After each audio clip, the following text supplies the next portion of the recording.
ಪ್ರಚಲಿತ ಈ ಕಾರ್ಯಕ್ರಮದ ಪ್ರಾಯೋಜಕರು ರೋಹನ್ ಕಾರ್ಪೊರೇಷನ್, ಸಹ ಪ್ರಾಯೋಜಕರು father Muller's charitable trust, SDM college Ujire, VK furniture and electronics. ನಮಸ್ಕಾರ, ವಿ4 ವಿಶೇಷ ಕಾರ್ಯಕ್ರಮಕ್ಕೆ ಸ್ವಾಗತ. ನಾನು ತಾರನಾಥ್ ಕಟ್ಟಿ ಕಾಪಿಕಾಡ್.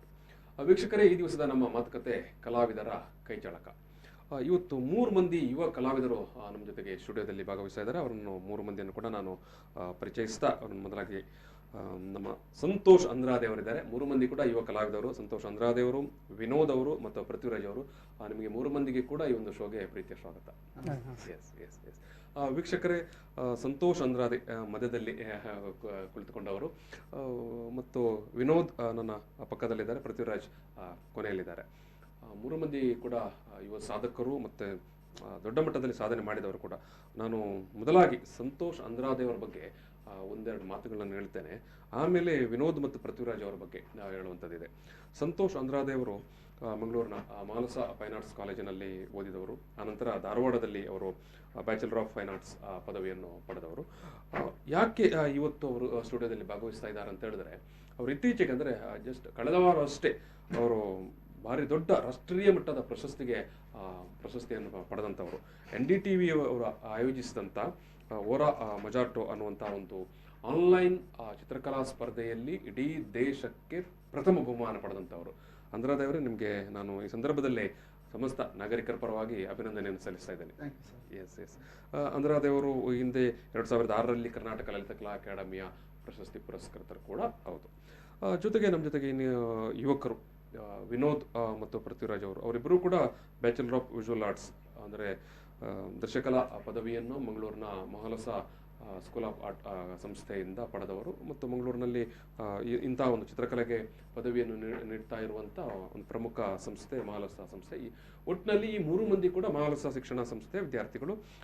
ಇವತ್ತು ನಮಗೆ ವಿನೋದ್ ಮತ್ತು ಪೃಥ್ವಿರಾಜ್ ಯಾಕೆ ಮುಖ್ಯ ಆಗ್ತಾರೆ ಅಂತ ಹೇಳಿದ್ರೆ, ನೀವು ಈಗಾಗಲೇ ನೋಡಿರ್ತೀರಿ, ಟಿವಿಯಲ್ಲಿ ಪತ್ರಿಕೆಗಳಲ್ಲಿ ಒಂದು ಸುದ್ದಿ ನೋಡಿರ್ತೀರಿ. ಮಂಗಳೂರಿನ ಅಲ್ಲಲ್ಲಿ ದೊಡ್ಡ ದೊಡ್ಡ ಗೋಡೆಗಳಲ್ಲಿ, ಕಟ್ಟಡಗಳ ಅಲ್ಲಿ ದೊಡ್ಡ ದೊಡ್ಡ ಚಿತ್ರಗಳು ಇವತ್ತು ರೂಪುಗೊಂಡಿದೆ. ಅಂತಹ ಚಿತ್ರಗಳನ್ನು ಮಾಡಿದವರು ಈ ಯುವಕರು. ಈ ಯುವಕರ ತಂಡದಲ್ಲಿ 5 ಮಂದಿ ಇದ್ದಾರೆ. ಅವರ ತಂಡಕ್ಕೆ ಅವರು ಫಿಕ್ಸ್ ಅಂಡ್ ಸಿಲ್ ಅನ್ನುವಂಥ ಒಂದು ಹೆಸರನ್ನು ಇಟ್ಟಿದ್ದಾರೆ. ಸೊ ಆ ವಿಚಾರ ಕೂಡ ಅವ್ರ ಹತ್ರ ಮಾತಾಡುವ. ಅವ್ರು ಮಾಡ್ತಾ ಇರೋ ಸ್ಟ್ರೀಟ್ ಆರ್ಟ್ ಇವತ್ತು ಭಾರಿ ಜನಪ್ರಿಯ ಆಗಿದೆ, ವೈರಲ್ ಕೂಡ ಆಗಿದೆ. ಸೊ ವೀಕ್ಷಕರೇ, ನಾವು ಅವರ ಜೊತೆಗೆ ಮಾತಾಡೋದಕ್ಕಿಂತ ಮೊದಲು ನಾವು ಇಬ್ಬರು ಅಂದರೆ ಇವರ 5 ಮಂದಿ ತಂಡ ಇದೆ, ಅವ್ರು ಮಾಡಿದಂಥ ಸ್ಟ್ರೀಟ್ ಆರ್ಟ್ನ ಒಂದಷ್ಟು ದೃಶ್ಯಗಳು ಮತ್ತೊಂದು ಸುದ್ದಿಯನ್ನು ನಾವೀಗ ನಿಮಗೆ ಇಲ್ಲಿ ಮತ್ತೊಮ್ಮೆ ಟೆಲಿಕಾಸ್ಟ್ ಮಾಡ್ತೇವೆ. ಆ ಸುದ್ದಿಯನ್ನು ಟೆಲಿಕಾಸ್ಟ್ ಮಾಡಿದ ನಂತರ ನಾವು ಮತ್ತೆ ಈ 3 ಮಂದಿ ಜೊತೆಗೆ ಒಂದು ಮಾತುಕತೆಯನ್ನು ಮುಂದುವರಿಸ್ತೇವೆ.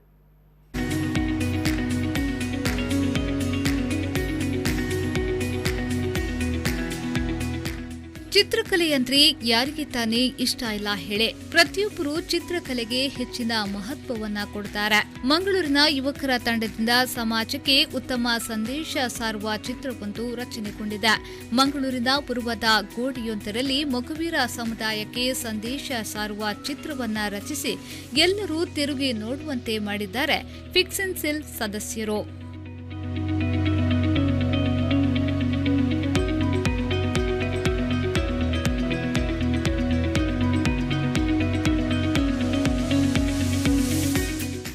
ಮಂಗಳೂರಿನ 5 ಜನರನ್ನೊಳಗೊಂಡ ಯುವಕರ ಗುಂಪೊಂದು ವಿಶೇಷ ಪರಿಕಲ್ಪನೆಯೊಂದಿಗೆ ಮತ್ತು ಸಮಾಜಕ್ಕೆ ಸಂದೇಶ ಸಾರುವ ಚಿತ್ರ ರಚಿಸುವುದರಲ್ಲಿ ತೊಡಗಿಕೊಂಡಿದ್ದಾರೆ.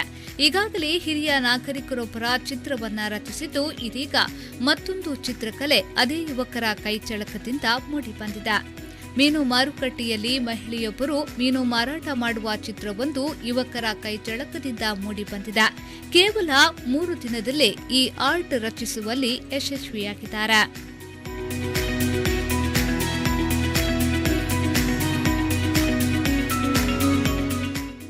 ಫಿಕ್ಸ್ ಅಂಡ್ ಸಿಲ್ ಸದಸ್ಯರಾದ ಪೃಥ್ವಿರಾಜ್ ಅವರು ಮಾತನಾಡಿ, 5 ಜನರನ್ನೊಳಗೊಂಡ ಫಿಕ್ಸ್ ಅಂಡ್ ಸಿಲ್ ಎಂಬ ಗುಂಪನ್ನ ರಚಿಸಿಕೊಂಡು ವಿನೂತನ ಪರಿಕಲ್ಪನೆಯ ಚಿತ್ರವನ್ನ ರಚಿಸಲು ತೀರ್ಮಾನಿಸಿದ್ದೇವೆ. ಈಗಾಗಲೇ ಚಿಲಿಂಬಿಯಲ್ಲಿ ಗೋಡೆಯೊಂದರಲ್ಲಿ ಹಿರಿಯ ನಾಗರಿಕರೋರ್ವರ ಚಿತ್ರ ಬಿಡಿಸಿ ಸಮಾಜಕ್ಕೆ ಸಂದೇಶವನ್ನ ತಲುಪಿಸುವ ಪ್ರಯತ್ನವನ್ನ ಮಾಡಿದ್ದೇವೆ. ಇದೀಗ ಉರುವ ಮಾರುಕಟ್ಟೆ ಸಮೀಪವೇ ಮೊಗವೀರ ಸಮುದಾಯಕ್ಕೆ ಸಂದೇಶ ಸಾರುವ ಮಹಿಳೆಯೊಬ್ಬರು ಮೀನು ಮಾರಾಟ ಮಾಡುವ ಚಿತ್ರವನ್ನ ರಚಿಸಿದ್ದೇವೆ ಎಂದು ಹೇಳಿದರು. ಎಂಗ್ಲ ಟೈಮ್ ಜನ ಅಲ್ಲ ಎಂಗ್ ರೀಸೆಂಟ್ಲಿ ಸ್ಟಾರ್ಟ್ ಮಾಡ್ತೇನೆ ವರ್ಕ್ ಎಂಗ್ಲ ಹೊಸ ಸ್ಟೈಲ್ ಕ್ರಿಯೇಟ್ ಮಾಡ್ಕೊಡೊಂದು ವರ್ಕ್ ಸ್ಟಾರ್ಟ್ ಮಾಡಿದ್ರೆ ಎಂಗ್ಲ ಉದ್ದೇಶ ಕಾನ್ಸೆಪ್ಟ್ ಮಿತ್ತು ವರ್ಕ್ ಮಾಡ್ಕೊಳಕ್ಕೆ ಬಾಣಿ ಚಿಲಿಮಿಡಿ ವರ್ಕ್ ಮಾಡ್ತ ಅವನಿ ಕಾನ್ಸೆಪ್ಟ್ ಒಂದೊಂಜಿ ಮೊಬೈಲ್ ನಕ್ಲೆ ಕೊಂಚಿ ಡೆಡಿಕೇಟ್ ಮಾಡ್ಪನ ಟೀಮ್ ಪದೊಂದು ಬಂದ ದಯಬಣ್ಣ ಮಾರ್ಕೆಟ್ಲೆಲ್ಲ ಉಂಡು ಕಾಯ್ತದೆ ಸೊ ಆರ್ನಾನಂಜಿ ಪೊಂಜವನು ಕೊಡದೆತ್ತದ ಎಂಕ್ಲ ಆರ್ನಾನಂಜಿ ಮಂತ್. ಇನ್ನು ಗೋಡೆಯಲ್ಲಿ ರಚನೆಗೊಂಡ ಚಿತ್ರವನ್ನ ವೀಕ್ಷಿಸಲು ಜನ ಸಮೂಹವೇ ಬರುತ್ತಿದ್ದು, ಶಾಸಕ ಡಿ ವೇದವ್ಯಾಸ್ ಕಾಮತ್ ಅವರು ಭೇಟಿ ನೀಡಿ ಯುವಕರ ಸಾಧನೆಗೆ ಮೆಚ್ಚುಗೆಯನ್ನ ವ್ಯಕ್ತಪಡಿಸಿ ಅಭಿನಂದನೆಯನ್ನ ಸಲ್ಲಿಸಿದ್ದಾರೆ. ಈ ಯುವಕರ ಗುಂಪಿನಲ್ಲಿ ಅಜೀಶ್ ಸಜಿಪಾ, ನಿತೀಶ್ ಕೈಯಾಡಿ, ವಿನೋದ್ ಚಿಲಿಂಪಿ, ಅಭಿಜಿತ್ ದೇವಾಡಿಗ ಅವರ ಕೈಚಳಕದಲ್ಲಿ ವಿಶೇಷ ಪರಿಕಲ್ಪನೆಯ ಚಿತ್ರಗಳು ಮೂಡಿಬರುತ್ತಿದ್ದು, ಇನ್ನಷ್ಟು ಸಮಾಜಕ್ಕೆ ಸಂದೇಶ ಸಾರುವ ಚಿತ್ರಗಳನ್ನು ರಚಿಸಲಿ ಎಂಬುದೇ ವಿ4 ನ್ಯೂಸ್ನ ಆಶಯ. ಶರಸಾಲ್ಯಾನ್, ವಿ4 news 24/7 Mangaluru.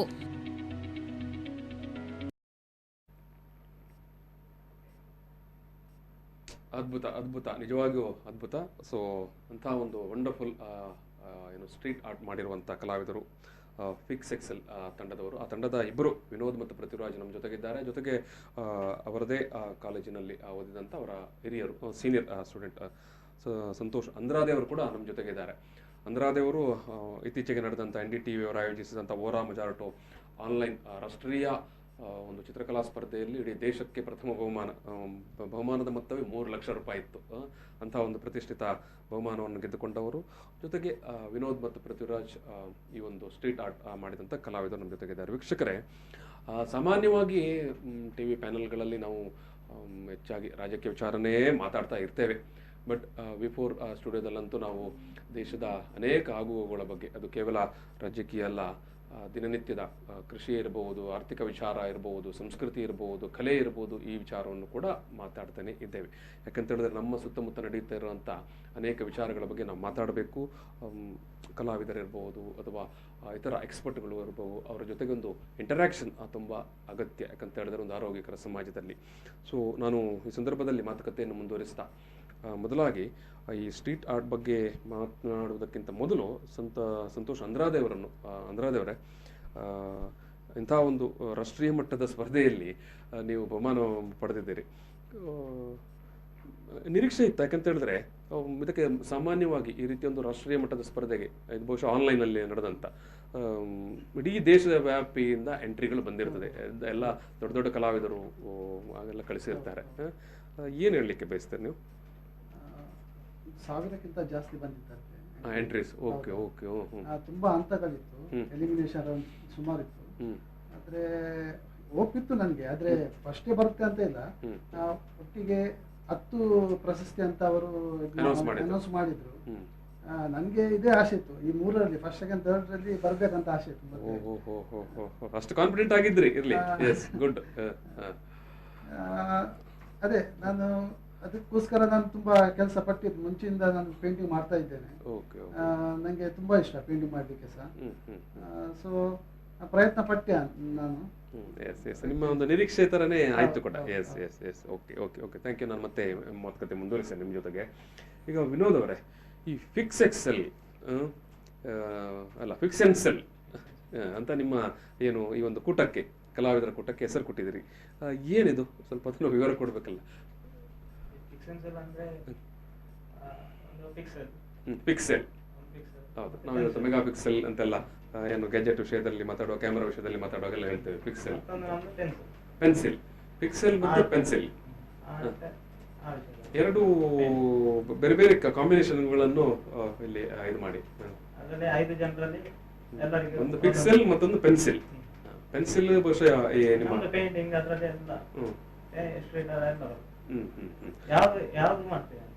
Okay okay okay okay okay. ಯಾವ ಫಾರ್ಮಲ್ಲೂ ಯಾವ ಪೇಂಟಿಂಗ್ ಅಲ್ಲೂ. Yes, very challenging. ಇದು ಎಷ್ಟು ಜನ ಇದ್ದೀರಿ ನಿಮ್ಮ, ಅಂದ್ರೆ ಈಗ ಈ ಒಂದು ಪಿಕ್ಸೆನ್ಸಿಲ್? 5 ಜನ ಇದ್ದೇವೆ. ನೀವು ಮತ್ತೆ ಪೃಥ್ವಿರಾಜ್ ಇಲ್ಲಿ ಇದ್ದಾರೆ, ಮತ್ತೆ ಅಜೀಶ್ ಕುಮಾರ್, ಮತ್ತೆ ನಿತೇಶ್, ಮತ್ತೆ ಅಭಿಜಿತ್. ಓಕೆ, ಅಭಿಜಿತ್. ಓಕೆ. ಇದು ನೀವು 3 ಮಂದಿ ಕೂಡ ಒಂದೇ ಬ್ಯಾಚಿನವರ? 3 ಮಂದಿ ಕೂಡ ಸೇಮ್ ಕ್ಲಾಸ್ಮೇಟ್ಸ್ ಅಂತ ಕೇಳ್ತಾ ಇದ್ದಾರೆ. 5 ಮಂದಿ ಇದ್ದೀರಿ ನೀವು? 4 ಜನ ಒಂದೇ ಬ್ಯಾಚ್. ನಾನು ಜೂನಿಯರ್. ಓ, ನೀವು junior. Okay okay okay okay ಸರಿ ಸರಿ. Okay okay. ನಾವಿಲ್ಲಿ ಈಗಾಗಲೇ ಆ ಒಂದು ಇದನ್ನು ನೋಡ್ಕೊಂಡು ಬಂದೆವು, ಯಾಕಂದರೆ ನೀವು ಮಾಡಿದಂಥ ಸ್ಟ್ರೀಟ್ ಆರ್ಟ್ ಇದೆ ಅಲ್ಲ, ಈ ಸ್ಟ್ರೀಟ್ ಆರ್ಟ್ ಮಂಗಳೂರಲ್ಲಿ ತುಂಬ ದೊಡ್ಡ ಮಟ್ಟಿಗೆ ಜನಪ್ರಿಯತೆಗೆ ಬರಲಿಲ್ಲ ಅಲ್ವಾ? ಸೊ ಏನು ಅಪರೂಪಕ್ಕೊಮ್ಮೆ ಅಂತ ನಾವು ಇದನ್ನು ಈವೆಂಟ್ಸನ್ನು ಅಥವಾ ಈ ರೀತಿಯ ಒಂದು ಕಲಾಕೃತಿಗಳಾದನ್ನು ನೋಡ್ತೇವೆ. ಯಾಕೆ ಇದು ಅಷ್ಟೊಂದು ಜನಪ್ರಿಯತೆ ಪಡ್ಕೊಂಡಿಲ್ಲ ಅಂತ ನೀವು 3 ಮಂದಿ ಕೂಡ ಹೇಳ್ಬೋದು. ಅದಕ್ಕೆ ಯಾಕೆ ಇಷ್ಟು ಅಂದರೆ ಈಗಷ್ಟೇ ಅದು ಒಂಥರ ಜನಕ್ಕೆ ಪರಿಚಯ ಆಗ್ತಾ ಉಂಟಂತ. ಪೃಥ್ವಿರಾಜ್ ಅವರ ಏನು ಏನು ಏನು ಅಂತ ಹೇಳ್ತೀರಿ? ಆಕ್ಚುಲಿ ಅದೇ ಇಲ್ಲಿ ಮಂಗಳೂರಲ್ಲಿ ಸ್ಟೈಲ್ ಹೋಗ್ತಿತ್ತು, ಸೊ ನಾವೊಂದು ರಿಯಲಿಸ್ಟಿಕ್ ಇದು ಸ್ಟೈಲ್ ಕ್ರಿಯೇಟ್ ಅಂದ್ರೆ ಸ್ಟಾರ್ಟ್ ಮಾಡಿದ್ದು. ಸೊ ಅದೇ ನಮ್ದು ಇಚ್ಛೆ ಅದೇ ದೊಡ್ಡ ದೊಡ್ಡ ವಾಲ್ ಅಲ್ಲಿ ಇದು ತರಬೇಕು ಅಂತ, ಮತ್ತೆ ಕಾನ್ಸೆಪ್ಟ್ ವೈಸ್ ಹೋಗ್ಬೇಕು ಅಂತ. ಹಾಗೆ ಸರ್, ಇದು ಅಂದ್ರಾದೇವ್ರೆ, ಅದೇ ನಾನು ಈ ಸ್ಟ್ರೀಟ್ ಆರ್ಟ್ ಬಗ್ಗೆ ಕೇಳ್ತಾ ಇದ್ದೇನೆ. ಅಂದ್ರೆ ಈಗ ನಾನು ಏನು ಹೇಳ್ಬೇಕಂತಿದ್ರೆ, ಒಂದು ಪ್ರಾಡಕ್ಟ್ ಇದ್ರೆ ಪ್ರಾಡಕ್ಟ್ ಅಡ್ವರ್ಟೈಸ್ಮೆಂಟ್ ಮಾಡ್ಲಿಕ್ಕೆ ಯಾರಾದ್ರೂ ಬೇಕು ಅಥವಾ ಒಬ್ರು ಮಿಡಲ್ ಪರ್ಸನ್ ಬೇಕು. ಈಗ ನಾವು ಆರ್ಟಿಸ್ಟ್ನವರಿದ್ದೇವೆ ಅಂತ ನಮ್ಗೆ ಕೆಲಸ ಅಂತ ಕೊಡುವವರು ಯಾರು ಇಲ್ಲ, ಆ ಪ್ಲಾನಿಂಗ್ ಯಾರ ಹತ್ರ ಸಹ ಇಲ್ಲ. ಅಂದ್ರೆ ಈಗ ಹಾಗಾಗಿ ಈ ರೀತಿಯ ಸ್ವರೂಪದ ಪಿಕ್ಚರ್ಗಳು ನಮ್ಮ ಐಡಿಯಾಸ್ ಇದೆ, ಅದನ್ನು ಯೂಸ್ ಮಾಡ್ಲಿಕ್ಕೆ ನಮ್ಗೆ ಅಂದ್ರೆ ಹೌದು, ಅದು ಅವರಿಗೂ ಸಹ ಗೊತ್ತಿಲ್ಲ. ಅಂತವರು ಮುಂದೆ ಬಂದ್ರೆ ನಮ್ಮನ್ನು ಉಪಯೋಗಿಸಬಹುದು ನಾವು ಅಂತ ಒಂದು. ಸರಿ ಸರ್, ಎಸ್ ನೀವು ಹೇಳುವಂಥದ್ದು ಕರೆಕ್ಟ್. ಯಾಕಂತ ಹೇಳಿದ್ರೆ ನಾನು ಅದೇ ಕೇಳಿದೆ, ಯಾಕಂತ ಹೇಳಿದ್ರೆ ತುಂಬ ನಾವು ಇಂಥ ಸ್ಟ್ರೀಟ್ ಆರ್ಟನ್ನು ಕರಾವಳಿ ಭಾಗದಲ್ಲಿ ಅಷ್ಟು ಕಾಣಿಸ್ಕೊಂಡಿಲ್ಲ. ಸೊ ಮತ್ತೆ ನೀವು ಹೇಳುವಂಥದ್ದು ಅದನ್ನು ಅಂಥ ಸ್ಟ್ರೀಟ್ ಆರ್ಟ್ ಬಗ್ಗೆ ಗೊತ್ತಿರುವಂಥ ಅಥವಾ ನೋಡಿರುವಂಥ, ಕೇಳಿರುವಂಥ ಅಥವಾ ಅದರ ಬಗ್ಗೆ ಅಭಿರುಚಿ ಇರುವಂಥ ಅವರು ನಮಗೊಂದು ವೇದಿಕೆ, ಒಂದು ಜಾಗ, ಒಂದು ಸ್ಥಳವನ್ನು ಮಾಡಿಕೊಟ್ರೆ ನಾವು ಪ್ರೆಸೆಂಟ್ ಮಾಡ್ಬೋದಿತ್ತು ಅಂತ. Yes okay. ಇದು ನಾನು ಮತ್ತೆ ನಿಮ್ಮ ಪಿಕ್ಸೆನ್ಸಿಲ್ ತಂಡದ ಚಟುವಟಿಕೆಯನ್ನು ಕೇಳಲಿಕ್ಕೆ ಬರೋದು. ನೀವು ಏನು ಮಾಡ್ತೀರಿ? ಯಾಕಂದರೆ ನೀವೀಗ ಎಲ್ಲರೂ ಇದನ್ನೇ ಒಂದು ಉದ್ಯೋಗ ಅಂತ ಮಾಡಿಕೊಂಡಿದ್ದೀರಾ, ಅಥವಾ ನೀವು ಬೇರೆ ಬೇರೆ ಉದ್ಯೋಗದಲ್ಲಿ ತೊಡಗಿಸಿಕೊಂಡು ನೀವು ಇಲ್ಲಿ ವಾರಾಂತ್ಯದಲ್ಲಿ ಒಮ್ಮೆನಾ ಅಥವಾ ತಿಂಗಳಿಗೊಮ್ಮೆ ಭೇಟಿ ಆಗ್ತೀರಾ? ಏನು ನಿಮ್ಮ ಈ ತಂಡದಲ್ಲಿ?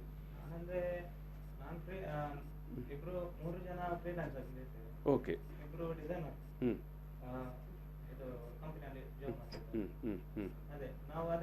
ವಾರದಲ್ಲಿ ಒಂದು ಶನಿವಾರ ಆದಿತ್ಯವಾರ 2 ದಿನ ಫ್ರೀ ಮಾಡಿ ಅದ್ರ ಮುಂಚೆ ಪ್ಲಾನ್ ಎಲ್ಲ ಮಾಡಿರ್ತೇವೆ. ಅದೇ 2 ದಿನದಲ್ಲಿ ಒಂದು ವಾಲೆಲ್ಲ ನೋಡಿ ವರ್ಕ್ ಮಾಡ್ತಾರೆ. Okay okay okay. ಇದು ಅದೇ ವಾರಾಂತ್ಯದ ಚಟುವಟಿಕೆ ನಿಮ್ಮದು. ಪೃಥ್ವಿರಾಜ್ ಕೂಡ ಇದನ್ನು ಹೇಳ್ತೀರಾ? ಹೌದಿದೆ.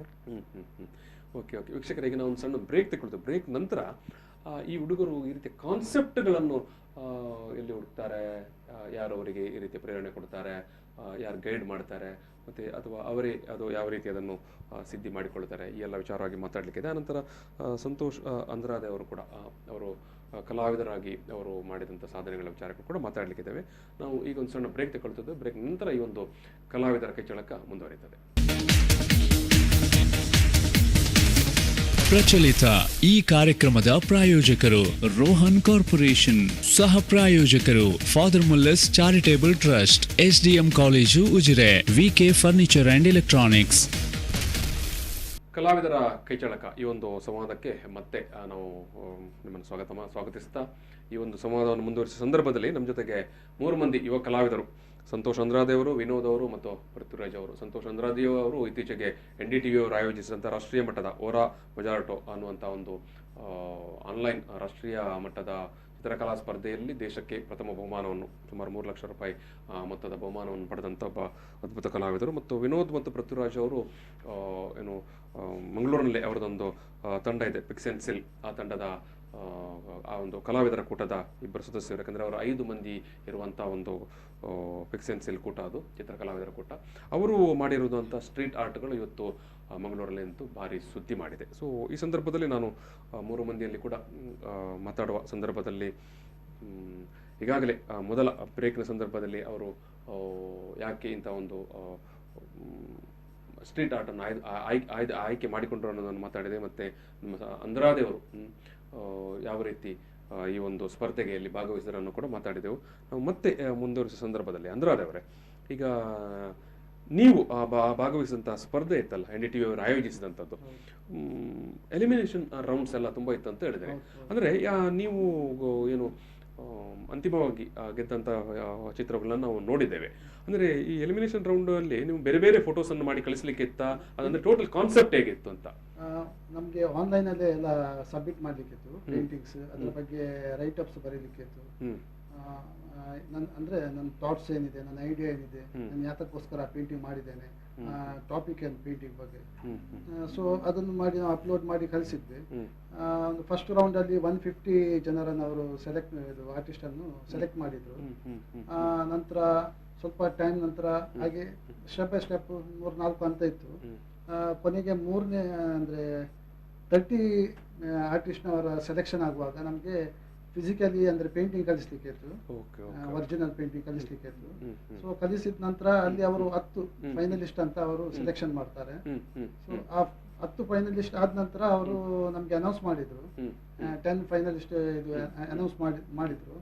ಆ ನಂತರ ವಿನ್ನರ್ ಫಸ್ಟ್, ಸೆಕೆಂಡ್, ಥರ್ಡ್ ಮತ್ತೆ 7 ಸ್ಪೆಷಲ್ ಅವಾರ್ಡ್ ಅಂತ ಹಾಗೆ ಲೈವ್ ಪ್ರೋಗ್ರಾಮ್ ಅಲ್ಲಿ ನಾವು ಅನೌನ್ಸ್ ಮಾಡ್ತೇವೆ ಅಂತ. ಈಗ ಇಲ್ಲಿ ಫ್ರೇಮ್ ಅಲ್ಲಿ ಬರ್ತಾ ಇರುವುದೆಲ್ಲ ಬಹುಶಃ ನೀವು ಬೇರೆ ಬೇರೆ ಸಂದರ್ಭದಲ್ಲಿ ಎಕ್ಸಿಬಿಷನ್ ಸಂದರ್ಭದಲ್ಲಿ ಮಾಡಿದಂತ ಚಿತ್ರಗಳಿರಬಹುದು. ಓಕೆ ಓಕೆ ಓಕೆ, ಎಸ್, ಮುಂದುವರಿಸಿ. ಅಂದ್ರೆ ನನ್ನ ಪೇಂಟಿಂಗ್ ನಾನು ನಂದು ಟೈಟಲ್ ಕೊಟ್ಟಿದೆ, ದಿ ಫ್ಯಾಲಸಿಸ್ ಆಫ್ ಅರ್ಬನೈಸೇಷನ್ ಅಂತ. ಫ್ಯಾಲಸಿಸ್ ಆಫ್ ಅರ್ಬನೈಸೇಷನ್. ನನ್ನ ಮಂಗಳೂರು ಬಗ್ಗೆನೇ ನಾನು ಪೇಂಟಿಂಗ್ ಮಾಡಿದ್ದೆ. ಮಂಗಳೂರು ಅಂದ್ರೆ ನಮ್ದು ಊರಲ್ಲಿ ಗ್ರೀನರಿ ಮೊದಲು ಜಾಸ್ತಿ ಇತ್ತು, ಇವಾಗ ಫ್ಯಾಕ್ಟ್ರಿ ಬಿಲ್ಡಿಂಗ್ ಅದು ಇದು ಅಂತ ಹೇಳಿ ಹೌದು. ಅದೇ ಸಬ್ಜೆಕ್ಟ್ ಮೇಲೆ ನಾನು ಪೇಂಟಿಂಗ್ ಮಾಡಿದ್ದೆ. ಮತ್ತೆ ಬ್ಲಾಕ್ ಅಂಡ್ ವೈಟ್ ಡ್ರಾಯಿಂಗ್ ಅನ್ನು ಮಾಡಿದ್ದೆ. ಸೊ ಅವರಿಗೆ ತುಂಬಾ ಇಷ್ಟ ಆಗಿತ್ತು. ಬಹುಮಾನ ಪಡೆದಂತ ಕೃತಿ. ಹೌದೌದು ಇದೆ. ಅದರಲ್ಲಿ ಮಿಡ್ಲ್ ನಾನು ಸ್ಪೈರಲ್ ಸ್ಟೇರ್ಕೇಸ್ ಮಾಡಿದ್ದೆ.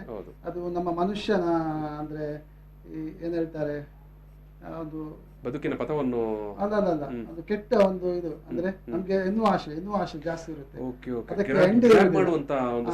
ಹೌದೌದು, ಆ ಎಂಡ್ ಇರುವುದಿಲ್ಲ ಅಂತ ಹೇಳಿ ಅದಕ್ಕೆ ಎಂಡ್ ತೋರಿಸ್ಲಿಲ್ಲ ನಾನು. ಅದು ಹಾಗೆ ಬೆಳೀತಾ ಇರ್ತದೆ ಅಂತ ಹೇಳಿ ಆ ಸೈಡ್ ಅಲ್ಲಿ ಒಂದು ಫೋಕಸ್ ಆಶೆ, ಮೋಹ, ದುರಾಸೆ, ಅದ್ರ ಮೇಲೆ ನಾನು ಪೇಂಟಿಂಗ್ ಮಾಡಿದ್ದೆ. ಅವರಿಗೆ ಅದು ಸಬ್ಜೆಕ್ಟ್ ಸಹ ಇಷ್ಟ ಆಯ್ತು. ಮತ್ತೆ ನಮ್ಮ ಊರನ್ನೇ ತನ್ನ ಊರನ್ನು ಈ ರೀತಿ ಮೆಸೇಜ್ ಕೊಡ್ತಾನೆ ಅಂತ ಅದೆಲ್ಲ ತುಂಬಾ ಪ್ಲಸ್ ಪಾಯಿಂಟ್ ಅವರಿಗೆ ಅಲ್ಲಿ ಸಿಕ್ಕಿತ್ತು. ಸೊ ಮತ್ತೆ ಬ್ಲಾಕ್ ಅಂಡ್ ವೈಟ್ ಅಂದ್ರೆ ತುಂಬಾ ಸ್ಟ್ರಾಂಗ್ ಇರ್ತದೆ. ಕಲರ್ ಅಲ್ಲಿ ನಾವು ಹೇಗೂ ಸಹ ತೋರಿಸಬಹುದು, ರೆಡ್ ಗ್ರೀನ್ ಹಾಕಿ ಡಿವೈಡ್ ಮಾಡಿ ಆ ಕಾಂಪೋಸಿಷನ್ ಆ ರೀತಿ ತೋರಿಸಬಹುದು. ಮತ್ತೆ ಬ್ಲಾಕ್ ಅಂಡ್ ವೈಟ್ ಅಂದ್ರೆ ಎರಡೇ ಬರುವುದು, ಡಾರ್ಕ್ ಮತ್ತೆ ಲೈಟ್. ಆ ಡಾರ್ಕ್ ಮತ್ತೆ ಲೈಟ್ ಅಲ್ಲಿ ಡೆಪ್ತ್ ತೋರಿಸಬೇಕು, ಎಲ್ಲವನ್ನು ತೋರಿಸಬೇಕಂದ್ರೆ ಅದು ಕಷ್ಟ. ಸೊ ಇದೆಲ್ಲ ನಂಗೆ ಪ್ಲಸ್ ಪಾಯಿಂಟ್ ಆಯ್ತು.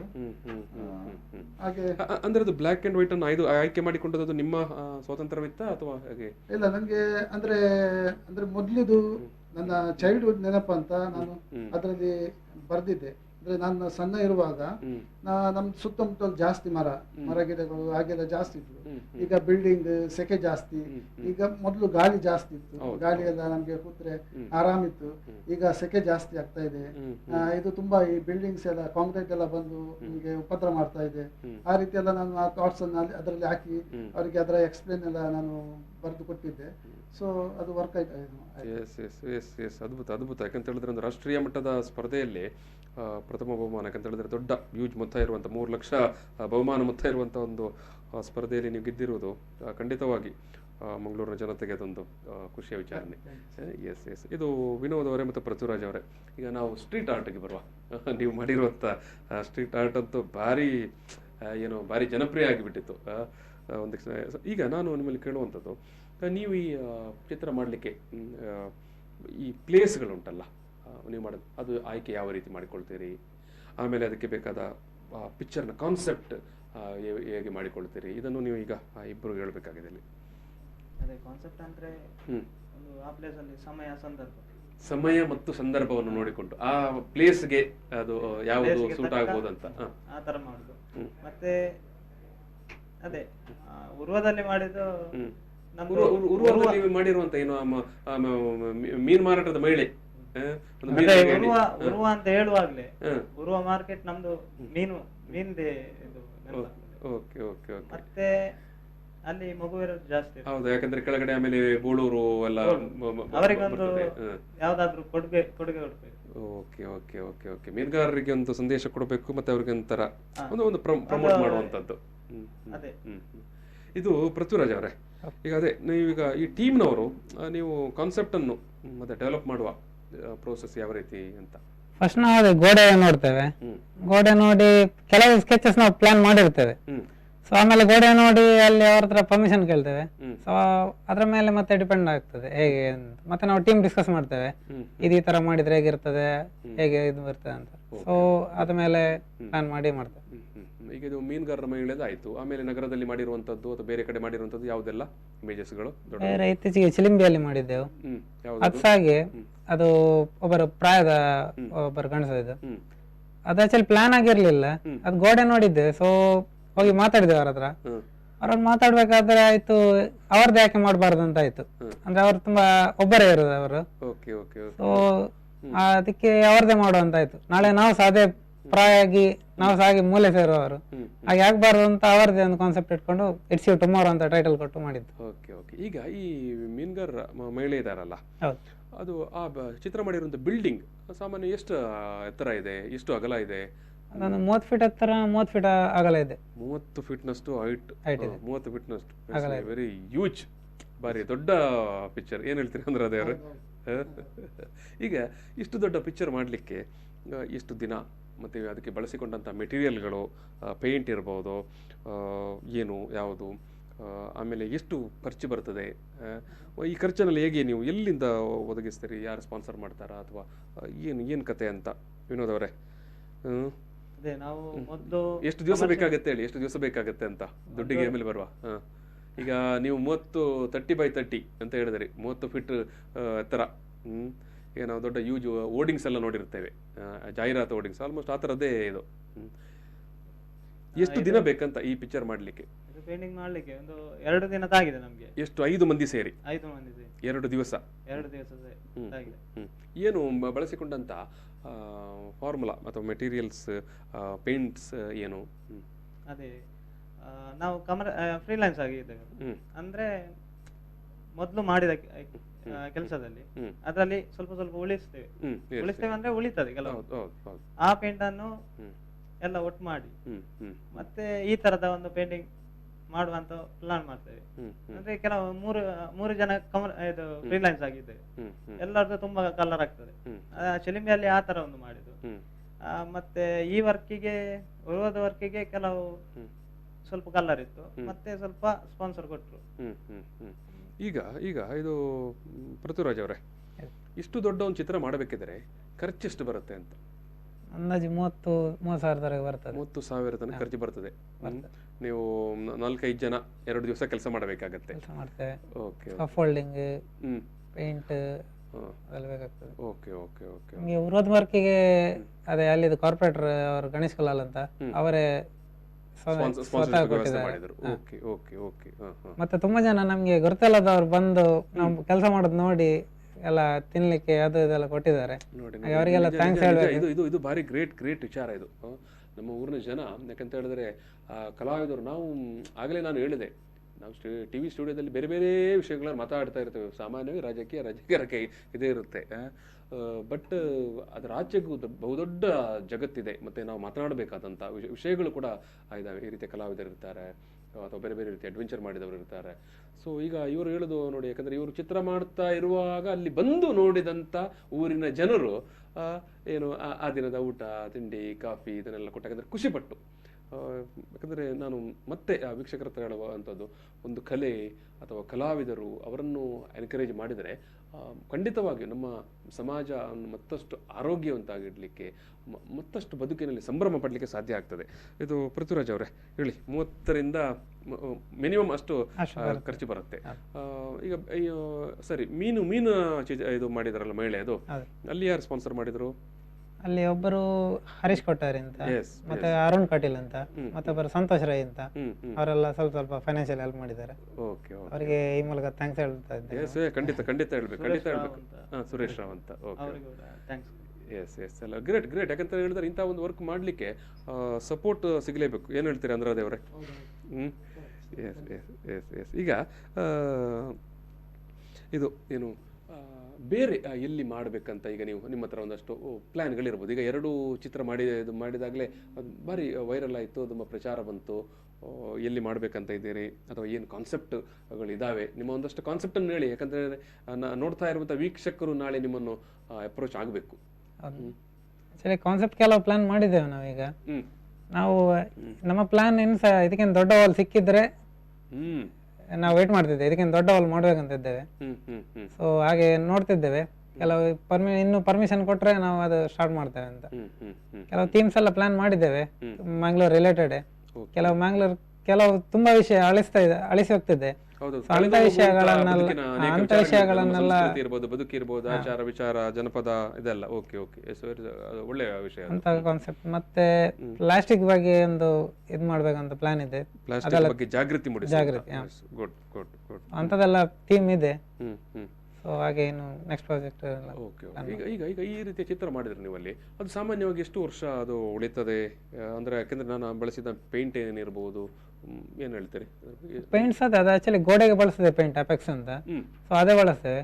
ಅದು ಕಮ್ಮಿಯಲ್ಲಿ 4-5 ವರ್ಷ ಬರುತ್ತೆ. ಓಕೆ. ಈಗ ಈ ಮಳೆಗಾಲದಲ್ಲಿ ಅದಕ್ಕೆ ಒಂದು ಕೋಟಿಂಗ್ ಕೊಟ್ರೆ ಇನ್ನು ಸಹ ಒಳ್ಳೆ ಬರುತ್ತೆ. ಸ್ವಲ್ಪ ಟೈಮ್ ಬಾಳಿಕೆ ಜಾಸ್ತಿ ಬರುತ್ತೆ.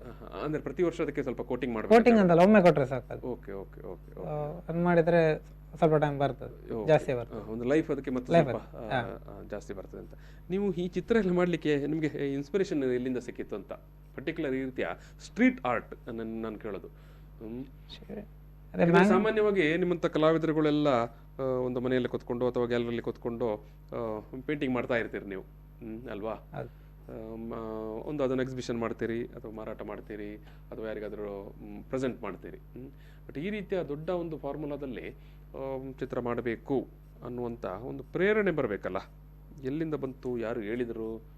ಎಲ್ಲಿಂದ ತಂದ್ರಿ ಅಂತ? ನೆಟ್ಟಲ್ಲೆಲ್ಲ ನೋಡ್ತಾ ಇರ್ತೇವೆ. ಅದನ್ನು ಇನ್ಸ್ಪೈರ್ ಆಗಿ ತಗೊಂಡು ನಾವು ಇಲ್ಲಿ ಕೂಡ ನಮ್ಮ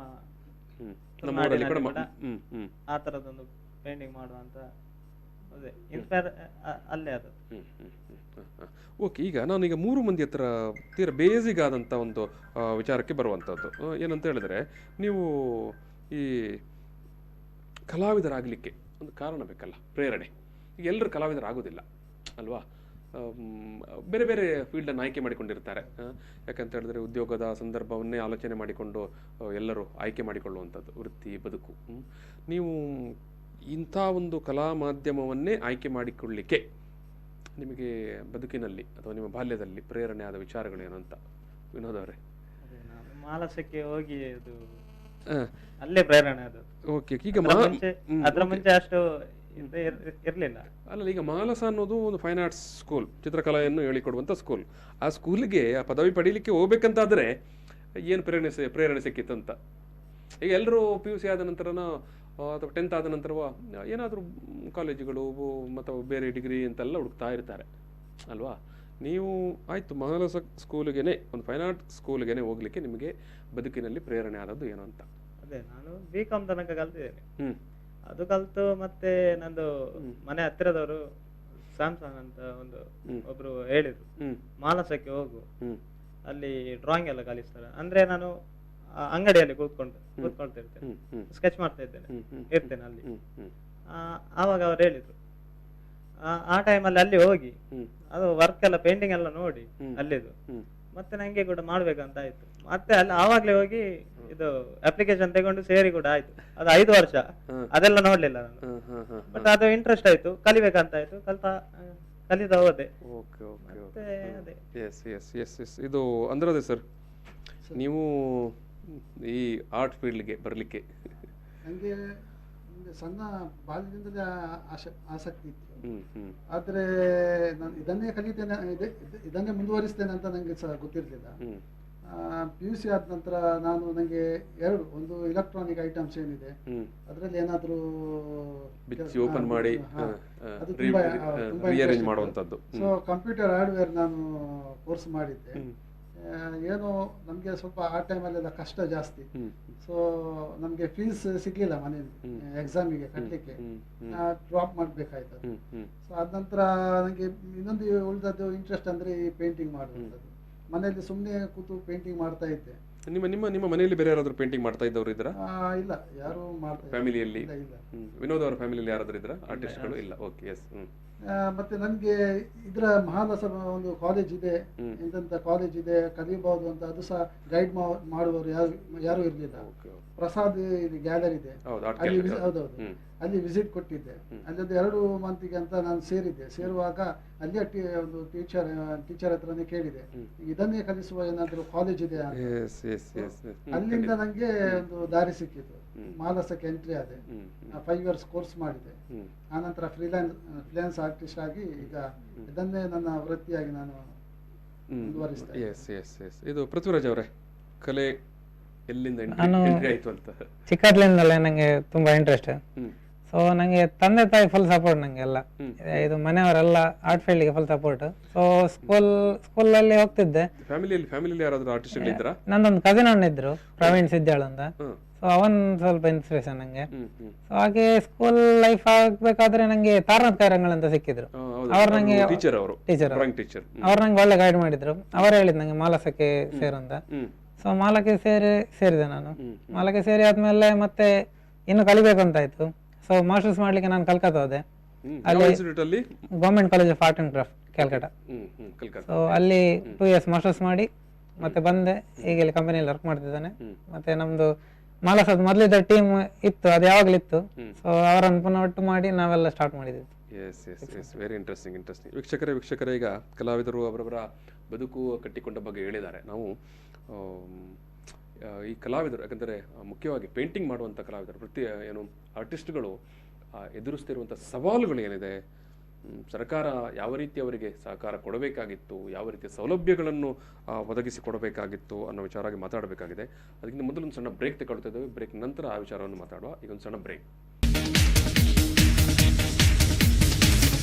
ಪ್ರಚಲಿತ ಈ ಕಾರ್ಯಕ್ರಮದ ಪ್ರಾಯೋಜಕರು ರೋಹನ್ ಕಾರ್ಪೊರೇಷನ್, ಸಹ ಪ್ರಾಯೋಜಕರು father Muller's charitable trust, SDM college Ujire, VK furniture and electronics. ಕಲಾವಿದರ ಕೈಚಳಕ ಈ ಒಂದು ಕಾರ್ಯಕ್ರಮಕ್ಕೆ ಮತ್ತೆ ಸ್ವಾಗತ. ಈ ದಿವಸ ನಮ್ಮ ಜೊತೆಗೆ ಕಲಾವಿದರಾಗಿರುವಂಥ ಸಂತೋಷ್ ಅಂದ್ರಾದೆ ಅವರು, ವಿನೋದ್ ಅವರು ಮತ್ತು ಪೃಥ್ವಿರಾಜ್ ಅವರಿದ್ದಾರೆ. ಸಂತೋಷ್ ಅಂದ್ರಾಜೆ ಅವರು ಇತ್ತೀಚೆಗೆ NDTV ಆಯೋಜಿಸಿದಂಥ ರಾಷ್ಟ್ರೀಯ ಮಟ್ಟದ ಒಂದು ಚಿತ್ರಕಲಾ ಸ್ಪರ್ಧೆಯಲ್ಲಿ ರಾಷ್ಟ್ರಮಟ್ಟದಲ್ಲೇ ಪ್ರಥಮ ಬಹುಮಾನ ಪಡೆದವರು. ವಿನೋದ್ ಮತ್ತು ಪೃಥ್ವಿರಾಜ್ ಅವರು ಮಂಗಳೂರಿನಲ್ಲಿ ಫಿಕ್ಸ್ ಆ್ಯಂಡ್ ಸಿಲ್ ಅನ್ನುವಂಥ ಒಂದು ತಂಡವನ್ನು ಕಟ್ಟಿಕೊಂಡು, ಅಂದರೆ 5 ಮಂದಿ ಇದ್ದಾರೆ. 5 ಮಂದಿಯ ಕೂಟದಲ್ಲಿ ಇವರಿಬ್ಬರು ಕೂಡ ಸದಸ್ಯರು. ಅವರು ಸ್ಟ್ರೀಟ್ ಆರ್ಟ್ ಮಾಡ್ತಾ ಇದ್ದಾರೆ. ಸೊ ಅವರು ಮಾಡಿದಂಥ ಚಿತ್ರಕಲೆ, ಸ್ಟ್ರೀಟ್ ಆರ್ಟನ್ನು ನಾವು ನೋಡಿದೆವು. ಜೊತೆಗೆ ಸಂತೋಷ್ ಅಂದ್ರಾದೆ ಅವರು ಬಹುಮಾನ ಪಡೆದಂಥ ಕಲಾಕೃತಿಯನ್ನು ಕೂಡ ನೋಡಿದೆವು. ಆ ವಿಚಾರವಾಗೆಲ್ಲ ನಾವು ಸಾಕಷ್ಟು ಮಾತಾಡಿದೆವು. ಈಗ ವೀಕ್ಷಕರೇ ಮಾತನಾಡುವಂಥದ್ದು, ಇವರು ಓದಿದ್ದು, ಯಾಕಂದರೆ ಕೋಇನ್ಸಿಡೆನ್ಸ್, ಎಲ್ಲರೂ ಒಂದೇ ಕಾಲೇಜಿನಲ್ಲಿ ಓದಿದವರು, ಮಾಲಸ ಸ್ಕೂಲ್ ಆಫ್ ಆರ್ಟ್ಸ್ ಮಂಗಳೂರಲ್ಲಿ ಮತ್ತು ಕರಾವಳಿ ಭಾಗದಲ್ಲಿ ಒಂದಷ್ಟು ಜನಕ್ಕೆ ಗೊತ್ತು. ನಾನು ವೀಕ್ಷಕರಿಗೆ ಈ ಸಂದರ್ಭದಲ್ಲಿ ಮತ್ತೊಮ್ಮೆ ಹೇಳುವಂಥದ್ದು, ಮಂಗಳೂರಿನಲ್ಲಿರುವ ಏಕೈಕ ಫೈನ್ ಆರ್ಟ್ಸ್ ಕಾಲೇಜ್. ಅಂದರೆ ಚಿತ್ರಕಲೆಯನ್ನು ಕಲಿಯಬೇಕು ಅಂತ ವಿದ್ಯಾರ್ಥಿಗಳಿಗೆ, ಯುವಕರಿಗೆ ಆಸಕ್ತಿ ಇರುವವರು ಆ ಕಾಲೇಜಿನಲ್ಲಿ ವಿದ್ಯಾಭ್ಯಾಸ ಮಾಡಬಹುದು. ಯಾಕಂತ ಹೇಳಿದ್ರೆ ಅಂದ್ರಾದೇವರು ಹೇಳಿದರು, ನನಗೆ ಎಷ್ಟೋ ಸಮಯ ಇಂಥ ಒಂದು ಕಾಲೇಜ್ ಇದ್ದದ್ದೇ ಗೊತ್ತಿರಲಿಲ್ಲ ಅಂತ. ಸೊ ಆ ಹಿನ್ನೆಲೆಯಲ್ಲಿ ನಾನು ಹೇಳ್ತಾ ಇದ್ದೇನೆ, ಯಾರಾದರೂ ನಿಮ್ಮ ಪೈಕಿ ನಿಮ್ಮ ಮಕ್ಕಳು ಅಥವಾ ಯಾರು ಚಿತ್ರಕಲಾವಿದರಾಗಬೇಕು ಅಥವಾ ಅಂಥ ಒಂದು ಫೈನ್ ಆರ್ಟ್ಸ್ ಕೋರ್ಸನ್ನು ಅಥವಾ ಅದನ್ನು ಶಾಸ್ತ್ರೀಯವಾಗಿ ಕಲಿಯಬೇಕು ಅಂತ ಇದ್ದರೆ ಮಾಲಸ ಸ್ಕೂಲ್ ಆಫ್ ಆರ್ಟ್ಸ್ಗೆ ಸಂಪರ್ಕ ಮಾಡಬಹುದು. ಮಂಗಳೂರಿನಲ್ಲಿ ಕುದ್ರೋಳಿಯಲ್ಲಿ ಅಲ್ಲ?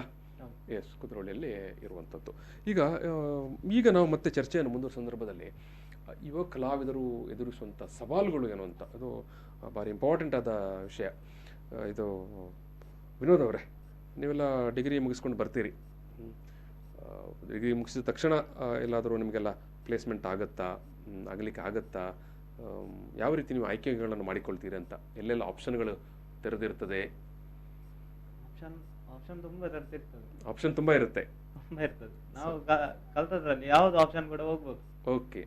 ಬಟ್ ನಾನು ಚಾಯ್ಸ್ ಮಾಡಿದ್ದು ಅದೇ ಕಮರ್ಷಿಯಲ್ ಆಗಿ ಕೆಲಸ ಮಾಡಬೇಕು. ಮತ್ತೆ ಈ ತರನೇ ಫ್ರೀಲಾನ್ಸ್ ಎನ್ಸಿದ್ದೆ. ಬಟ್ ಆ ತರನೇ ಆಗ್ತಾ ಉಂಟು, ಸ್ವಲ್ಪ ಲೇಟ್ ಆಯ್ತು.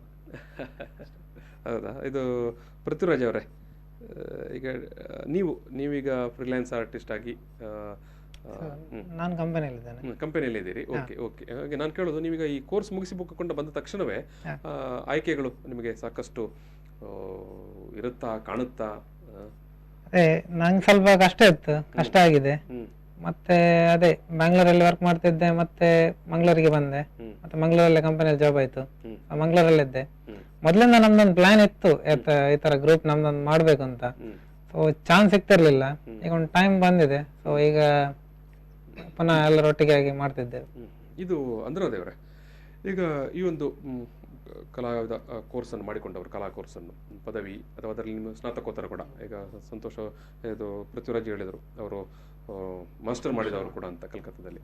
ನಾನು ಕೇಳುವಂಥದ್ದು ಸಾಕಷ್ಟು ಉದ್ಯೋಗದ ಅವಕಾಶಗಳು ಈ ಫೀಲ್ಡಲ್ಲಿ ಯಾವ ರೀತಿ ಇರುತ್ತೆ ಅಂತ. ಉದ್ಯೋಗ ಬೇಕಿದ್ರೆ ನಮಗೆ ಉಟ್ಕೊಂಡು ಹೋಗ್ಬೋದು, ಸಿಗುತ್ತೆ ಖಂಡಿತ. ಆಡ್ ಏಜೆನ್ಸಿ ಆಗಲಿ, ಫಿಲ್ಮ್ ಇಂಡಸ್ಟ್ರಿ ಆಗಲಿ, ತುಂಬಾ ಇದೆ. ಡಿಸೈನ್ ಮಾಡುವಂಥದ್ದು. ಹೌದೌದು. ಕೆಲವು ಮ್ಯಾಟ್ ಡಿಸೈನ್ ಮಾಡ್ತಾರೆ, ಈ ಕಾರ್ಪೆಟ್ ಎಲ್ಲ ಬರ್ತದೆ, ಸಾರಿ ಡಿಸೈನಿಂಗ್, ಬೇರೆ ಬೇರೆ ತುಂಬಾ ಅವಕಾಶ ಇದೆ. ಈ ಫ್ರೀಲಾನ್ಸ್ ಆಗಿ ಅಂದ್ರೆ ಹೋಗ್ಲಿಕ್ಕೆ, ಈಗ ನಾನು ಫ್ರೀಲಾನ್ಸ್ ಅಂದ್ರೆ ನಂದು ಅಚೀವ್ಮೆಂಟ್ ಅಂತ ನಾನು ಆ ರೀತಿ ನಾನು ಇದು ಮಾಡಿದ್ದೆ. ಈಗ ಅಚೀವ್ಮೆಂಟ್ ಮಾಡ್ಬೇಕಂತ, ಇಂಡಿವಿಜುವಲ್ ಆಗಿ ಅಚೀವ್ಮೆಂಟ್ ಮಾಡಬೇಕು. ಯಾವುದೇ ಕಂಪನಿ ಅಂಡರ್ ಅಲ್ಲಿ ನಂಗೆ ಕೆಲಸ ಮಾಡುದು ಬೇಡ ಇತ್ತು.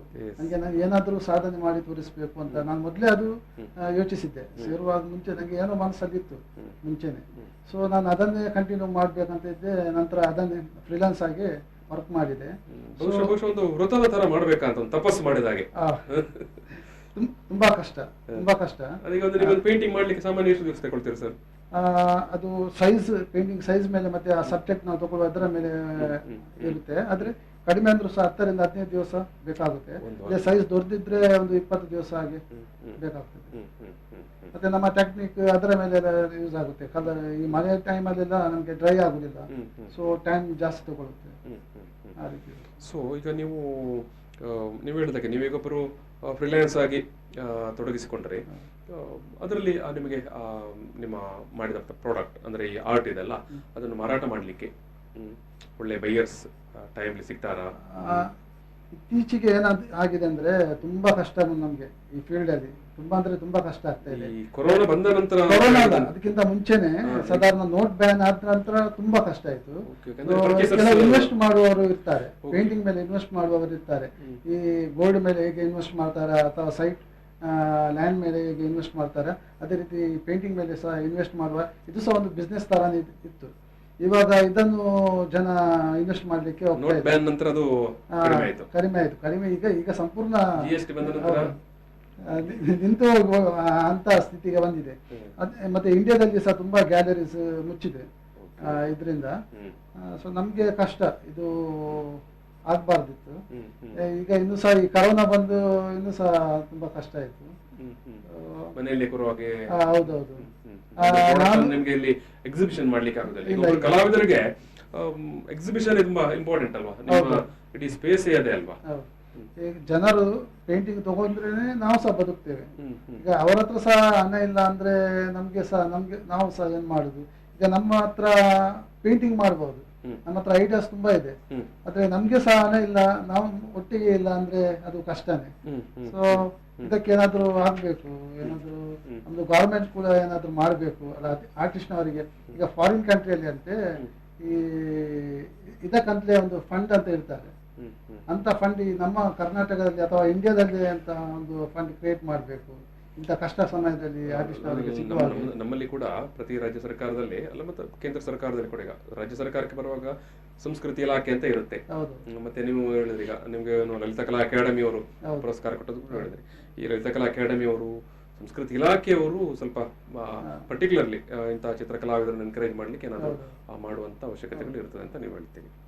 ಯಾಕಂದ್ರೆ ಬಹುಶಃ ಅಂತ ಅವರು ಸ್ವಲ್ಪ ಇನಿಷಿಯೇಟಿವ್ ತೆಕ್ಕೊಂಡ್ರೆ ಒಳ್ಳೇದು. ಈಗ ನೀವು ಮಾಡಿದಂತ ಚಿತ್ರಗಳು, ನೀವು ಇಂತ ಏನು ದೊಡ್ಡ ನ್ಯಾಷನಲ್ ಲೆವೆಲ್ ಈವೆಂಟ್ ಅಲ್ಲಿ ಗೆದ್ದು ಬಂದಿರ್ತೀರಿ. ಈಗ ನೀವು ಇಲ್ಲಿ ಸ್ಟ್ರೀಟ್ ಆರ್ಟ್ ಮಾಡಿ ಒಂದಷ್ಟು ಅಂದ್ರೆ ಇದೆಲ್ಲ ಒಂದಷ್ಟು ಜನಾಭಿಪ್ರಾಯವನ್ನು ರೂಪಿಸಿದಾಗಲೇ ಸರ್ಕಾರ ಕೂಡ ಸ್ವಲ್ಪ ಇನಿಷಿಯೇಟಿವ್ ತಗೊಳ್ಳಿಕ್ಕೆ ಕಾರಣ ಆಗ್ತದೆ. ನೋಡಂತ ಒಳ್ಳೆ ದಿನ ಬರಲಿ. ಈಗ ಇದಲ್ಲದೆ ಈಗ ಗ್ಯಾಲರಿ ವಿಷಯಕ್ಕೆ ಬರುವಾಗ ಪರ್ಟಿಕ್ಯುಲರ್ಲಿ ಎಲ್ಲ ನಾವು ಜಿಲ್ಲಾ ಕೇಂದ್ರಗಳಲ್ಲಿ ಒಂದು ಒಳ್ಳೆ ಸಫಿಸ್ಟಿಕೇಟೆಡ್ ಆದ ಗ್ಯಾಲರಿಯನ್ನು ನಾವು ಕಾಣುವುದಿಲ್ಲ ಅಲ್ವಾ? ಈಗ ಮಂಗಳೂರಲ್ಲಿ ಇರ್ಬೋದು. ಯಾಕಂದ್ರೆ ಗ್ಯಾಲರಿಗಳ ಸಂಖ್ಯೆ ಕೂಡ ತುಂಬಾ ಸೀಮಿತ. ಅದರ ಬಗ್ಗೆ ನೀವು ಏನು ಹೇಳಲಿಕ್ಕೆ ಪರ್ಟಿಕ್ಯುಲರ್ಲಿ? ನಾನು ಮೊದಲೇ ಹೇಳಿದ್ದೆ, ಒಂದು ಪ್ರಾಡಕ್ಟ್ ಇದ್ರೆ ಅದಕ್ಕೆ ಅಂದ್ರೆ ಅದೀಗ ಶಾಪ್ ಇದ್ರೆ ಆ ಶಾಪಿಗೆ ಬರ್ತಾರೆ, ಅಲ್ಲಿ ಪ್ರಾಡಕ್ಟ್ ಇರುತ್ತೆ, ನೋಡಿ ತಗೊಳ್ತಾರೆ. ಯಾವುದೇ ಹೊಸತು ಪ್ರಾಡಕ್ಟಲ್ಲಿ ಬಂದರೆ ಜನ ಬಂದು ಇದೇನು ಅಂತ ಕೇಳಿ ಅದರ ಮೇಲೆ ಕ್ಯೂರಿಯಾಸಿಟಿ ಆಗಿ ತಗೊಳ್ಳುವಂಥದ್ದಿದೆ. ಅದೇ ರೀತಿ ಮಂಗಳೂರಲ್ಲಿ ಸಹ ಒಂದು 4-5 ಗ್ಯಾಲರಿ ಆದರೆ ಜನರಿಗೂ ಗೊತ್ತಿರುತ್ತೆ ಇದೊಂದು ಇಂಥ ಪೇಂಟಿಂಗ್ಸ್ ಇದೆ, ಆ ಪೇಂಟಿಂಗಲ್ಲಿ ಸಹ ಬೇರೆ ಬೇರೆ ರೀತಿಯ ಇದು ಮೀಡಿಯಾ ಇರುತ್ತೆ ಅಂತ. ಸೊ ಅವರಿಗೆ ಸಹ ಅವಾಗ ನಮಗೆ ಸಹ ಮೂವ್ಮೆಂಟ್ ಆಗ್ತದೆ, ಆರ್ಟಿಸ್ಟ್ನವರಿಗೆ ಸಹ ನಾವು ಮಾಡ್ತೇವೆ, ಅದು ನಮಗೆ ಗ್ಯಾಲರಿಯಲ್ಲಿ ಪೇಂಟಿಂಗ್ ಡಿಸ್ಪ್ಲೇ ಮಾಡ್ಬೋದು, ಜನ ಬರ್ತಾರೆ, ಇಷ್ಟ ಆದರೆ ತಗೊಳ್ತಾರೆ. ಇತ್ತೀಚೆಗೆ ಇಲ್ಲಿ ಎಸ್ಕ್ಯೂಬ್ ಆರ್ಟ್ ಗ್ಯಾಲರಿ ಅಂತ ಅಲ್ಲಿ ಈಗ ಸ್ವಲ್ಪ ಜನ ಬರುವುದಿದೆ, ಹೊಸ ಮನೆ ಮಾಡಿದವರು ನಮ್ಮ ಮನೆಗೊಂದು ಪೇಂಟಿಂಗ್ ಬೇಕಂತ ಕೇಳಿ ಬರ್ತಾರೆ. ಇತ್ತೀಚೆಗೆ ಅದು ಆಗ್ತಾ ಇದೆ, ಈಗ ಪರವಾಗಿಲ್ಲ, ಆದರೆ ಇದು ಜಾಸ್ತಿ ಆಗಬೇಕು. ಹೌದೌದು, ಇದೆ. ಮುಂಚೆ ಇರಲಿಲ್ಲ, ಮುಂಚೆ ಗ್ಯಾಲರಿ ಸಹ ಇರಲಿಲ್ಲ, ಜನರಿಗೆ ಸಹ ಗೊತ್ತಿರಲಿಲ್ಲ. ಇವಾಗ ಒಂದು 2 ಗ್ಯಾಲರಿ ಆಗಿದೆ. ಸೊ ಜನರು ಬರ್ತಾ ಇದ್ದಾರೆ. ಮೊದಲಿಂದಲೂ ಒಂದಷ್ಟು ಪರಿಚಯ ಇತ್ತು, ಅಲ್ಲಿ ಡ್ರಾಯಿಂಗ್ ಸ್ಕೂಲ್ ಸಹ ಇದೆ. ಮತ್ತೆ ಅದು ಜಸ್ಟ್ ಒಂದು ಎಕ್ಸಿಬಿಷನ್ ಅಂತ ಆ ರೀತಿ ಬರ್ತಾ ಇದ್ರು,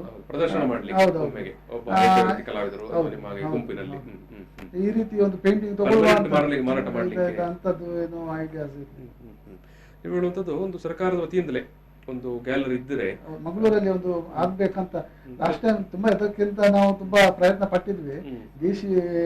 ಓಲ್ಡ್ DC ಆಫೀಸ್ ಏನಿದೆ ಅದು ನಮ್ಗೆ ಆರ್ಟ್ ಗ್ಯಾಲರಿ ಆಗಿ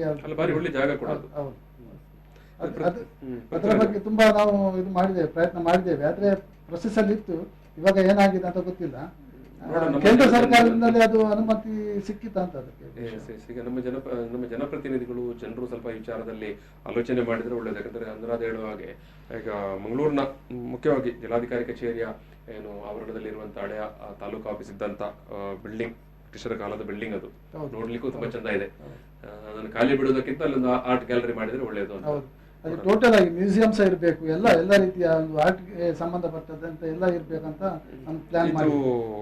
ಇದು ಪೃಥ್ವಿರಾಜ್ ಅವರೇ, ಆರ್ಟ್ ಗ್ಯಾಲರಿ ಬಗ್ಗೆ, ಗ್ಯಾಲರಿ ಸವಾಲುಗಳ ಬಗ್ಗೆ ಏನ್ ಹೇಳ್ತೀರಿ? ಅದೇ ಹೇಳಿದಾಗೆ ಗ್ಯಾಲರಿ ಕಡಿಮೆ ಇದೆ. ಮತ್ತೊಂದು ಏನಂದ್ರೆ ಆರ್ಟ್ ಬಗ್ಗೆ ಟಾಕ್ಸ್ ಆಗ್ತಾ ಇರ್ಬೇಕು. ಇಲ್ಲಿ ಮಂಗಳೂರಲ್ಲಿ ಆಗ್ತಿಲ್ಲ ಅದು. ಇಲ್ಲಿ ಆರ್ಟ್ ಅಂದ್ರೆ ಕಾಲ್ ಜಸ್ಟ್ ಒಂದು ಪೀಸ್ ಆಫ್ ಇದು ಅಷ್ಟೇ ಮಾಡ್ತಾ ನೋಡ್ತಿದ್ದಾರೆ. ಆಡುವಾಗ ಜನರಿಗೆ ಅರಿವಾಗ್ಬೇಕು ಫಸ್ಟ್. ತಕ್ಕ ಮಟ್ಟಿಗೆ ನಮಗೆ ಕೂಡ ಒಂದು ಸಾರ್ಥಕದ ವಿಚಾರ ಅದು. ಯಾಕಂತ ಹೇಳಿದ್ರೆ ನಿಮ್ಮನ್ನು ಕರೆಸಿ ಮಾತಾಡಿದೆವಲ್ಲ, ನಾನು ಆಗ್ಲೇ ಹೇಳಿದೆ ಅಲ್ಲ, ಸಾಮಾನ್ಯವಾಗಿ ಟಿವಿ ಶೋಗಳು ಅಂತ ಹೇಳಿದ್ರೆ ರಾಜಕೀಯ ಭಾಷಣಗಳು, ಚರ್ಚೆಗಳು, ಸಂಘರ್ಷಗಳು, ತಕರಾರುಗಳು ಇದರಷ್ಟಕ್ಕೆ ಮುಗಿದೋಗುತ್ತೆ ಅಲ್ವಾ? ಅದು ಒಂದು ಒಳ್ಳೆಯ ಇದೆ ನೀವು ಹೇಳಿದಂಥ ವಿಚಾರ. ಕೇವಲ ನಾನು ಟಿವಿ ಸ್ಟುಡಿಯೋ ಅಂತಲ್ಲ, ಬೇರೆ ಬೇರೆ ಈಗ ಇವತ್ತಿನ ಸಾಮಾಜಿಕ ಜಾಲತಾಣ ಮಾಧ್ಯಮದಲ್ಲಿ ಪ್ರತಿಯೊಬ್ಬರು ಅವರೇ ಮಾಧ್ಯಮ. ಬಹುಶಃ ಅವರು ಕೂಡ ಪ್ರತಿಯೊಬ್ಬರು ಸ್ವಲ್ಪ ಇನಿಷಿಯೇಟಿವ್ ತಗೊಂಡ್ರೆ, ನಿಮ್ಮಂಥ ಕಲಾವಿದರು ಇನಿಷಿಯೇಟಿವ್ ತಗೊಂಡ್ರೆ ಕೂಡ ಅದು ಟಾಕ್ ಆಫ್ ದ ಟೌನ್ ಅಲ್ವಾ? ಜನರ ಬಾಯಿನಲ್ಲಿ, ಜನರ ಮಾತಿನಲ್ಲಿ, ಜನರ ಆಲೋಚನೆಗಳಲ್ಲಿ ಕಲಾವಿದರ ಬಗ್ಗೆ, ಚಿತ್ರಕಲೆ ಬಗ್ಗೆ ಸ್ವಲ್ಪ ಅಭಿರುಚಿ ಮೂಡಿಸಬೇಕಂತ. ಮತ್ತೊಂದು ರೀಸನ್ ಅದೇ, ಈಗ ನಾವು ಪಿಕ್ಸೆನ್ಸ್ 5 ಜನರೆಲ್ಲರೂ ಪೇಂಟಿಂಗ್ ಮಾಡ್ತೇವೆ, ಅದೊಂದು ಜಸ್ಟ್ ಇದೆ ಒಳಗೆ ಇದೆ. ಸೊ ಅಟ್ಲೀಸ್ಟ್ ನಾವು ಜನರಿಗೆ ಒಂದು ಸ್ವಲ್ಪ ಹೊರಗೆ ಬರಲಿ, ಅಟ್ಲೀಸ್ಟ್ ಈ ತರ ಆದ್ರೆ ಇದು ಮಾಡುವಂತ ಇದು ಮಾಡಿದ್ದು. ಇದು ಅನುರಾಧವ್ರೆ, ಈಗ ಈ ಚಿತ್ರಕಲಾ ಜಗತ್ತಿನಲ್ಲಿ ನಿಮ್ಮ ಆರ್ಟಿಸ್ಟ್ ವರ್ಲ್ಡ್ನಲ್ಲಿ ಈಗ ಈ ಯುವಕರು ಹೊಸಬರು ಬರುವವರಿಗೆಲ್ಲ ತಕ್ಷಣಕ್ಕೆ ಎಂಟ್ರಿ ಪಡ್ಕೊಳ್ಳಿಕ್ಕೆ ಅಥವಾ ಅಲ್ಲಿ ಒಂದು ಅಸ್ತಿತ್ವ ಕಾಣಿಸಿಕೊಳ್ಳಿಕ್ಕೆಲ್ಲ ಅಷ್ಟು ಸುಲಭನಾ? ಎಲ್ಲರಿಗೆ ಇಲ್ಲ, ಟ್ಯಾಲೆಂಟ್ ಮೇಲೆ ಡಿಪೆಂಡ್ ಆಗಿರುತ್ತೆ. ಪೇಂಟಿಂಗ್ ನೋಡ್ತಾರೆ, ಕೆಲಸ ನೋಡ್ತಾರೆ, ಆರ್ಟಿಸ್ಟ್ ಕೆಲಸ ಯಾವ ರೀತಿ ಮಾಡ್ತಾ ಇದ್ದಾನೆ ಅಂತ. ಮತ್ತೆ ಅಂದ್ರೆ ಅದರಲ್ಲೇ ಇದ್ದಾನ ಅಂತ ಅದೆಲ್ಲ ಎಲ್ಲವನ್ನು ನೋಡುವಂಥದ್ದು ಇರುತ್ತೆ. ಸುಮ್ಮನೆ ಈಗ ಎಲ್ಲರಿಗೂ ಅದು ಆರ್ಟಿಸ್ಟ್ ಆಗ್ಲಿಕ್ಕೆ ಆಗುದಿಲ್ಲ ಅಲ್ಲ. ಈಗ ನಾವು ನೋಡ್ತೇವೆ, ಯಾಕಂದ್ರೆ ಮುಂಬೈಯಲ್ಲಿ ನೀವು ಜಹಾಂಗೀರ್ ಆರ್ಟ್ ಗ್ಯಾಲರಿ ಅಥವಾ ದೊಡ್ಡ ಮಟ್ಟದಲ್ಲಿ ದೊಡ್ಡ ಕಲಾವಿದರು ಅವರ ಕೃತಿಗಳನ್ನು, ಅವರ ಪೇಂಟಿಂಗ್ ಅನ್ನು 20 ಲಕ್ಷ 25 ಲಕ್ಷಕ್ಕೆ ಮಾರಾಟ ಮಾಡುವಂಥದ್ದೆಲ್ಲ. ನಾನು ನಿಮ್ಮ ಈ ಸಣ್ಣ ಕಲಾವಿದರು ಅಂತ ಪ್ಲೇಸ್ಗೆ ರೀಚ್ ಆಗ್ಲಿಕ್ಕೆ ಯಾವಾಗ ನಾವು ಪ್ರಯತ್ನ ಪಡ್ಬೇಕು, ಆಗುತ್ತೆ, ಖಂಡಿತ ಆಗುತ್ತೆ, ಇಲ್ಲ ಅಂತ ಏನಿಲ್ಲ. ಅಂತ ರೀತಿ ಇದೆ, ಮಾಡ್ಬೋದು. ಪೃಥ್ವಿರಾಜ್, ಅದೇ ಆತರ ಕೆಲವು ತುಂಬಾ ಕಾಂಪಿಟೇಷನ್ಸ್ ಆಗ್ತಿದೆ. ಸೊ ಅದರಲ್ಲಿ ಅದೇ ಸೆಲೆಕ್ಷನ್ ಆಗ್ಲಿಕ್ಕೆ ಸ್ವಲ್ಪ ಕಷ್ಟ ಉಂಟು, ಆದ್ರೆ ಚಾನ್ಸಸ್ ಇದೆ, ಅದೇ ನಾವು ಸ್ಟೂಡೆಂಟ್ ಲೆವೆಲ್ ಅಲ್ಲಿ ನಂದು ಸೆಲೆಕ್ಷನ್ ಆಗಿದೆ, ಅವಾರ್ಡ್ ಕೂಡ ಆಗಿದೆ, ಮತ್ತೆ ಸೆಲೆಕ್ಷನ್ ಆಗಿ ಅಲ್ಲೇ ಒಂದು ಸೇಲ್ ಕೂಡ ಆಗಿದೆ ಪೇಂಟಿಂಗ್. ಬಟ್ ನಿರಂತರವಾದಂತ ಒಂದು ಪರಿಶ್ರಮ ಬೇಕು, ತಪಸ್ಸು ಬೇಕು ಅಂತ ಸ್ಟೂಡೆಂಟ್ ಲೆವೆಲ್ ಅಲ್ಲಿ ಆಗಿದೆ, ಮತ್ತೆ ಫ್ರೀಲೈನ್ಸ್ ಬರುವಾಗ ತುಂಬಾ ವೀಕ್ಷಕರೇ, 3 ಮಂದಿ ಕಲಾವಿದರು ಮಾತನಾಡಿದ್ದನ್ನು ಕೇಳಿಸಿಕೊಂಡಿದ್ದಾರೆ. ಸಂತೋಷ್ ಅಂದ್ರಾದೆ ಅವರು, ವಿನೋದ್ ಅವರು, ಪೃಥ್ವಿರಾಜ್ ಅವರು ಕಲಾವಿದರು. ಮತ್ತು ಅವರು ಒಂದು ಕಲೆ, ಪರ್ಟಿಕ್ಯುಲರ್ ಪೇಂಟಿಂಗ್ ಒಂದು ತಪಸ್ಸಿನ ಸ್ವರೂಪದಲ್ಲಿ ಮಾಡಬೇಕಾಗತ್ತೆ ಮತ್ತು ಅದಕ್ಕೆ ಸರ್ಕಾರದ್ದು ಮತ್ತು ಜನರದು, ನಾಗರಿಕರದು ತುಂಬ ದೊಡ್ಡ ಮಟ್ಟದ ಸಹಕಾರ ಬೇಕು, ಅಭಿರುಚಿಯನ್ನು ತೋರಿಸಬೇಕು. ಯಾಕಂತ ಹೇಳಿದ್ರೆ ಇವತ್ತು ಅವರು ಮಾಡಿದಂಥ ಸ್ಟ್ರೀಟ್ ಆರ್ಟನ್ನು ನೋಡಿದಿರಿ. ಮತ್ತು ಅವರು ಹೇಳಿದ್ದಾರೆ ತುಂಬ ಕನಸುಗಳಿದ್ದಾವೆ, ಕಲ್ಪನೆಗಳಿದ್ದಾವೆ, ಕಾನ್ಸೆಪ್ಟ್ಗಳಿದ್ದಾವೆ, ಒಂದಷ್ಟು ಅವಕಾಶ ಮಾಡಿ ಕೊಡಿ ಅಂತ. ವೀಕ್ಷಕರೇ, ನಾನು ನಿಮ್ಮ ಹತ್ರ ಮತ್ತೆ ಕೇಳುವಂಥದ್ದು, ನಿಮ್ಮ ಊರಿನಲ್ಲಿ ಈ ರೀತಿಯ ಒಂದು ಅವಕಾಶಗಳಿದ್ದರೆ ಖಂಡಿತವಾಗಿ ಕಲಾವಿದರನ್ನು ಕರೆಸಿಕೊಳ್ಳಿ. ಇವರೇ ಆಗಬೇಕಂತೆಲ್ಲ, ಬೇರೆಯವರು ನಿಮ್ಮ ಊರಿನಲ್ಲಿ ಕೂಡ ಇರಬಹುದು, ಕಲಾವಿದರನ್ನು ಕರೆಸಿ ಅವರಿಗೊಂದು ವೇದಿಕೆಯನ್ನು ಮಾಡಿಕೊಡಿ. ಖಂಡಿತವಾಗಿಯೂ ನಾವು ನಮ್ಮ ಕಲೆಯನ್ನು, ನಾವು ನಮ್ಮ ಕಲಾವಿದರನ್ನು ಉಳಿಸಿದಂತಾಗ್ತದೆ. ಇಷ್ಟು ಹೇಳಿ ಇವಂಥ ಒಂದು ಸಂವಾದವನ್ನು ಮುಗಿಸ್ತಾ ಇದ್ದೇನೆ. ನಮಸ್ಕಾರ. ಪ್ರಚಲಿತ ಈ ಕಾರ್ಯಕ್ರಮದ ಪ್ರಾಯೋಜಕರು ರೋಹನ್ ಕಾರ್ಪೊರೇಷನ್, ಸಹ ಪ್ರಾಯೋಜಕರು father Muller's charitable trust, SDM college Ujire, VK furniture and electronics.